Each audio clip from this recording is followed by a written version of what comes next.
Petrus 2:3 2 Petrus 2:3 Dalam keserakahan mereka, guru-guru ini akan mengeksploitasi kamu dengan cerita yang mereka buat.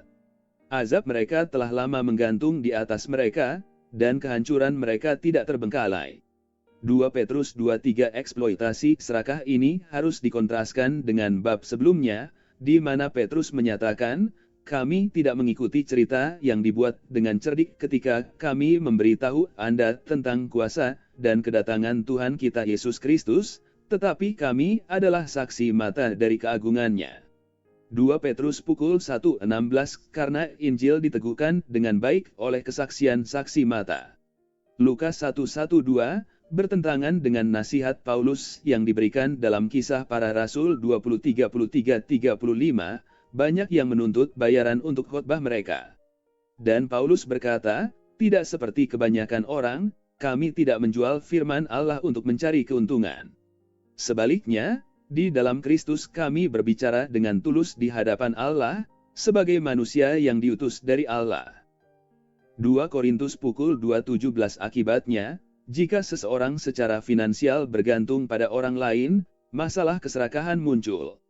Dan jika keserakahan terlibat, margin keuntungan seseorang akan meningkat, jika kita dapat meningkatkan ukuran konstituen kita. Akibatnya, guru-guru palsu secara khas menciptakan cerita untuk menarik lebih banyak orang agar mendengarkannya. Para misionaris penggalangan dana juga harus berhati-hati untuk tidak melebih-lebihkan atau mengarang cerita tentang keberhasilan mereka. Ini akan menjadi godaan jika pelayanan Anda bergantung pada dukungan keuangan orang lain. Jude memperingatkan guru-guru palsu, mereka membual tentang diri mereka sendiri dan menyanjung orang lain untuk keuntungan mereka sendiri.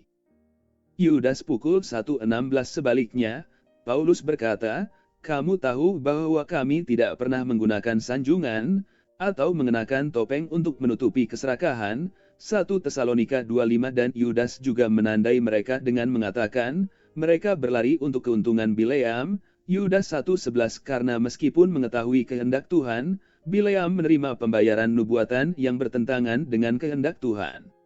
Namun berapa banyak guru yang lalai mengajarkan firman Tuhan tentang hal-hal yang tidak populer, karena hal itu akan mengancam popularitas mereka sendiri. Sebaliknya, Yesus tidak memiliki kekhawatiran seperti itu, karena ia secara terbuka mengajarkan hal-hal yang membuatnya tidak populer sampai-sampai dibunuh.